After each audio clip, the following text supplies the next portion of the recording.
the secret of life. A merchant sent his son to learn the secret of happiness from the wisest person in the world. After 40 days of walking in the desert, the young man reached a beautiful castle atop a hill where the wise person lived. Expecting to meet a sage, the young man entered a room with an interesting sight.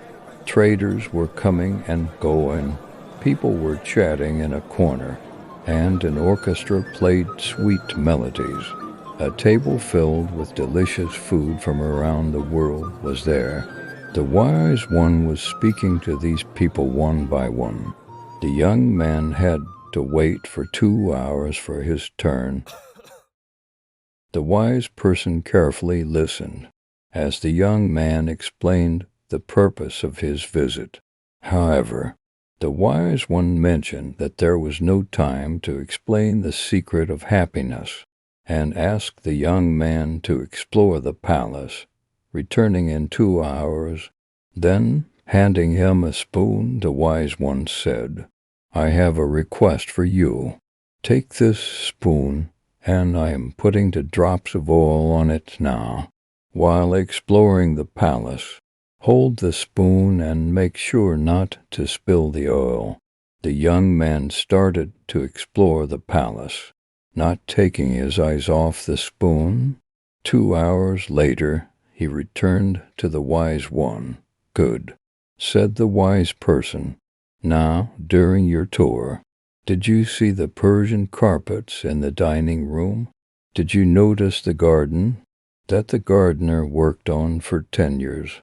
Did you observe the beautiful parchments in my library?" The embarrassed young man had to confess that he had seen nothing, because he was focused on not spilling the oil. He had missed noticing any beauty. Then go. Explore the wonders of the universe, appreciate the beauty in the palace, said the wise one. You cannot trust a person with a low consciousness who does not know the place they live in.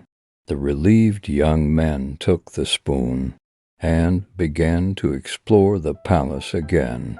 This time he paid attention to the art on the walls, the decorations on the ceilings, the gardens, the surrounding mountains, and the elegance of the art that complemented the locations.